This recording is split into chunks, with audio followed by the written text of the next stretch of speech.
안녕하세요. LA 뷰티쇼입니다. 조용한 주말을 지나고 있죠. 미국은 내일 휴장입니다. 대통령의 날. 대통령의 날로 쉬게 되는데요. 기관들이 집에서 놀다 보니까 아무래도 좀 조용한 하루가 될 수 있겠죠.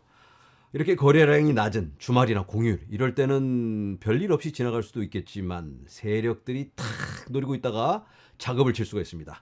그래서 주의를 기울여야만 한다.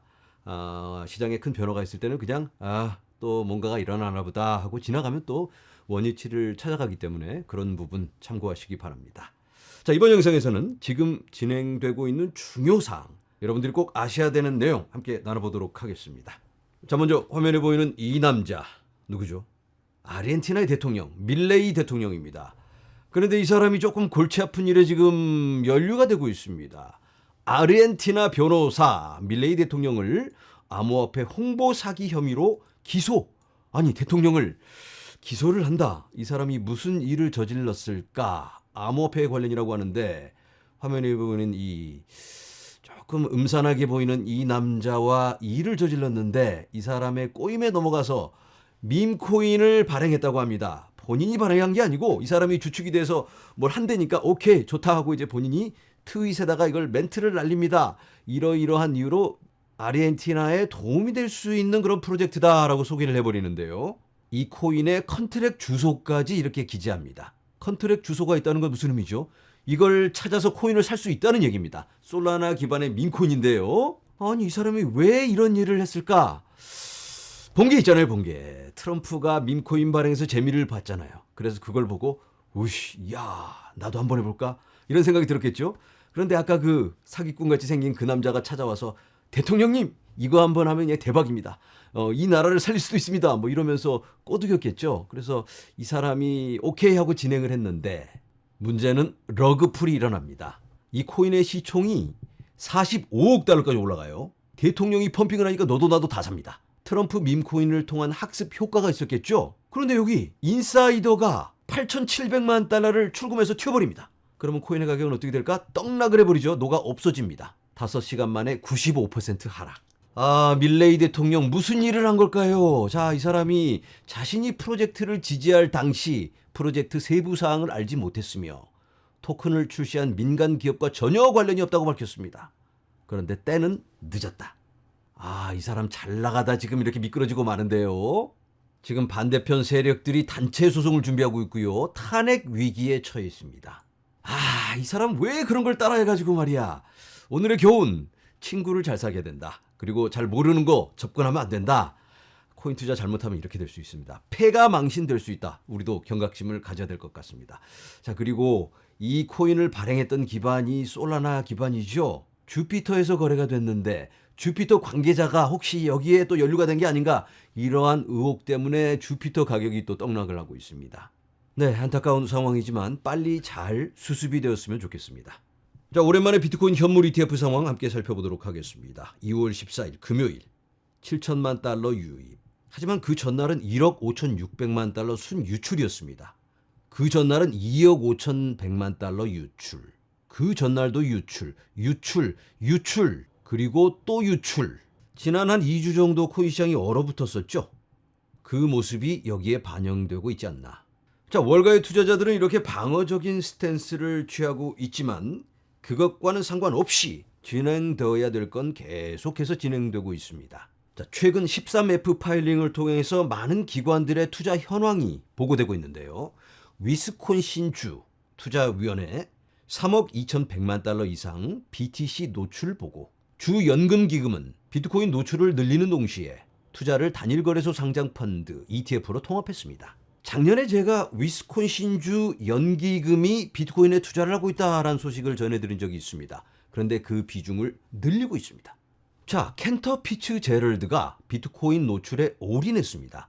여러분, 켄터 피츠제럴드가 어떤 회사죠? 많이 들어본 것 같은데 하워드 루트닉이라는 사람, 이 사람이 CEO로 있는 회사입니다. 이 사람은 미국의 상무부 장관. 자, 이 회사는 4분기에 MSTR, 마이크로 스트래티지 주식을 10억 달러 이상 매수했습니다. 이는 가장 큰 포지션입니다. 현재 하워드 루트닉이 트럼프의 새로운 국부 펀드를 감독하고 있죠. 자, 이 사람의 포트폴리오입니다. 마이크로 스트래티지 주식이 39.83%입니다. 두 번째 포지션이 엔비디아, 그 다음이 테슬라. 그런데 비중이 18%, 11%. 자, 이 캔터 피츠제럴드의 최고 포지션이 39.83%인데 이건 주식만입니다. 수천억 달러 비트코인을 보유하고 있고요. 비트코인 대출 서비스를 진행하고 있습니다. 그런데 이 사람이 미국의 상무부 장관, 미국의 국부 펀드를 꾸며 나가고 있다. 자, 이번에는 캘리포니아의 기관입니다. 미국에서 두 번째로 큰 연금 기금이 MSTR을 통해 거의 1억 달러의 비트코인을 소유하고 있습니다. 아, 분위기가 심상치 않죠? 자, 화면에서 보시는 건 마이크로 스트래티지 주식을 통해서 비트코인에 접근하고 있는 미국의 연기금입니다. 주별로 나와 있는데요. 아리조나에서 1,500만 달러, 캘리포니아에서 8,200만 달러, 7,600만 달러, 콜로라도, 플로리다, 일리노이, 루이지애나, 메릴랜드, 노스캐롤라이나, 뉴저지, 텍사스, 유타, 위스콘신 이렇게 다 합쳤더니 3억 3천만 달러 규모입니다. 마이크로 스트래티지를 통해서 투자하고 있는 연기금만 이 정도 규모입니다. 자, 여기서 중요한 건 이 주들이 하나둘씩 늘어나고 있고요. 매집하고 있는 규모도 계속해서 가속도가 붙고 있습니다. 야, 이거 어떻게 봐야 되나? 자, 그리고 월가의 레전드 폴 튜더 존스, 이 사람의 튜더 인베스먼트는 아이비트에 4억 2,690만 달러를 투자해서 3분기 보유 주식을 거의 2배로 늘렸다고 밝혔습니다.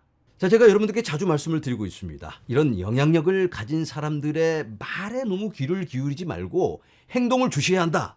그런데 이 사람의 행동은 비트코인을 지금 막 매집 중입니다. 2배로 포지션을 늘렸습니다. 뭔가 용단을 내리고 있는 모습인데 우리가 참고해야 될 건 이 사람은 장기적인 접근을 하는 사람입니다. 뭐 다음 달 혹시 연말에 어떻게 해서 수익 실현을 해볼까 이런 접근은 아니고 길게 5년, 10년을 내다보고 이런 결정을 하고 있습니다. 자, 이제는 여러분들과 함께 매우 중요한 흐름을 짚어보도록 하겠습니다. 아부다비 국부펀드, 아부다비 국부펀드에서 4억 3,600만 달러의 아이비트를 매집했다고 합니다. 아이비트는 블랙록의 비트코인 현물 ETF입니다. 아, 이건 굉장히 큰 규모인데요. 아이비트를 보유하고 있는 모든 기관들의 순위입니다. 1위가 골드만삭스, 2위가 밀레니엄 매니지먼트, 그리고 이번에 합류한 아부다비 국부펀드가 7위입니다. 자, 여러분, 국부펀드에서, 국가의 부펀드에서 비트코인을 실제로 이렇게 매집하고 있습니다. 아이비트를 통해서. 아, 이게 현실로 딱 이렇게 우리 앞에 펼쳐지다니. 자, 그런데 우리가 이걸 모르고 있었던 건 아니에요. 어느 정도 이렇게 될 걸 예견하고 있었습니다. 자, 이 사람 누구죠? 이 사람 블랙록의 레리 핑크. 이 사람이 얼마 전에 이런 내용을 발표했잖아요. 함께 영상 한번 확인해 볼까요? If you're frightened of your debasement of your currency, or you're frightened of your economic or political stability of your country, you could have an internationally based instrument called Bitcoin that will overcome those local fears.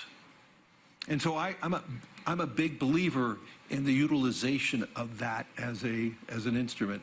And so if that becomes true, and you see that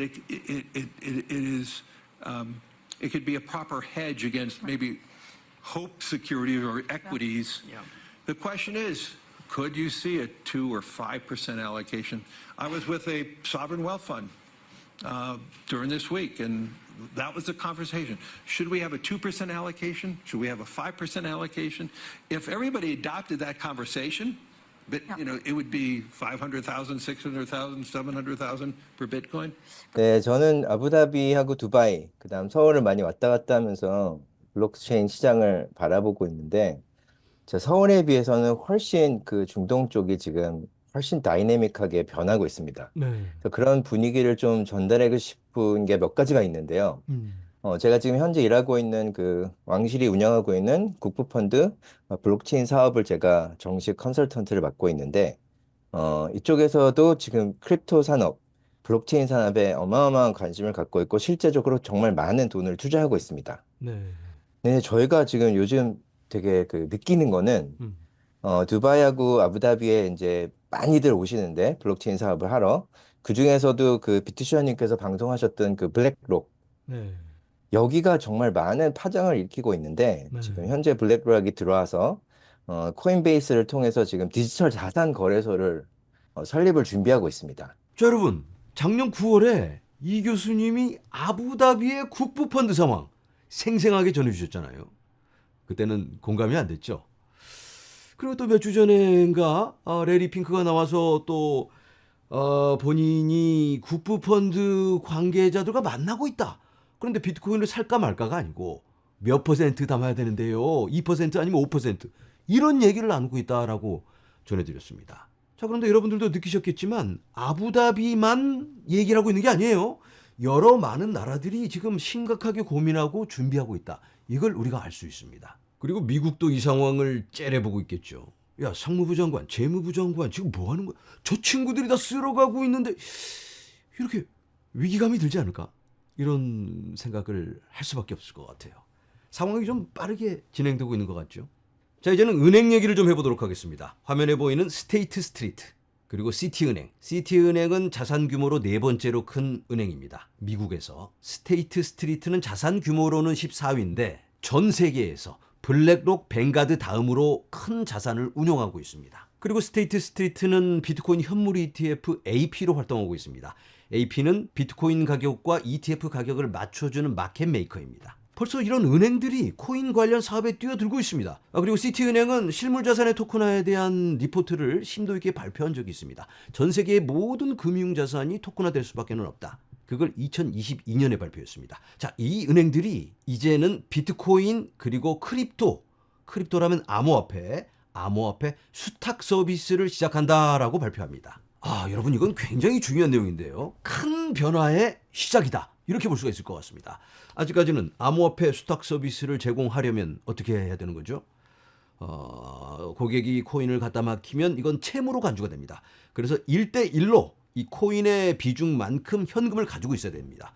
그런데 제가 여러분들께 말씀드리는 것처럼 미국에서는 은행의 지급 준비금이 0%입니다. 0%. 손님이 예금을 해도 그만큼 돈을 가지고 있지도 않고 이걸 그냥 갖다가 돈놀이를 하게 되는데 코인을 누가 맡겼다고 갑자기 없는 돈을 가져다가 맞춰놓는다? 이건 뭐 불가능한 얘기입니다. 그래서 수탁 서비스는 못하는 걸로 이러한 지침을 SEC가 내렸습니다. 그런데 갠슬러 모가지가 날아가고 나서 그 지침, SAP 121이라고 하는 그 지침이 날아가 버렸습니다. 헤스터 피어스가 날려버렸죠. 그 조치에 대한 결과물입니다.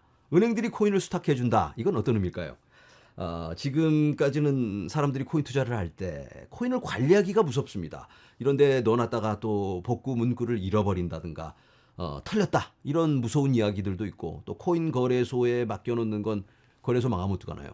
이런 두려움도 있는데 은행 늘 찾아가서 돈 맡기고 거래하고 수표도 쓰고 있는 생활 속에서 함께하는 은행에서 이런 서비스를 해준다면 믿을 수가 있겠죠. 은행에서는 보험도 해줍니다. 물론 제 영상을 보시는 여러분들이야 당연히 코인을 직접 관리하실 수 있습니다. 하지만 일반 대중들은 조금 어려울 수 있기 때문에 이 은행을 통한 코인 수탁 이것 또한 방법이 될 수 있을 것 같습니다. 자, 은행 얘기 계속해서 이어갑니다. 화면에서 보시는 JP 모건.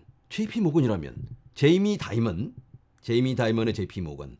제이미 다이먼이 예전에 비트코인 거래하는 놈들은 해고야 하고 겁박을 줬습니다. 비트코인은 사기고 불법적인 용도에만 사용되고 한심한 사람들이 투자하고 있는 바보들이 투자하고 있는 그런 비트코인이라고 늘 언론에 나와서 얘기를 하고 있습니다. 그런데 JP 모건에서 1억 달러 상당의 비트코인을 매수했습니다. 물론 MSTR을 통해서. 자, MSTR을 주식을 샀다면 뭐 하는 거죠? 이거 비트코인 산 거나 마찬가지예요. 이제는 스트래티지가 되었습니다. 이 회사의 어떤 기술을 보고 사는 거 아니고 오직 비트코인 로고까지 박아놨습니다. 비트코인에 투자했다라고 볼 수 있는데 아니 왜? CEO를 우습게 보고 직원들이 그냥 한 건가요? 아니면 제이미 다이먼 몰래 직원들이 뒤에서 이렇게 해버린 걸까요? 여러 가지 생각을 하게 만듭니다. 네, 이번 영상에서는 여러 기관들 그리고 은행들의 새로운 접근에 대해서 한번 살펴보았습니다. 코인을 향한 새로운 접근. 자, 우리는 그렇게 똑똑한 사람들이 아니죠. 우리가 잘 모를 때는 힘 있는 자들의 움직임, 돈의 움직임을 추적할 필요가 있습니다. 오늘 영상도 많은 도움이 되었길 바랍니다. 여러분 감사합니다.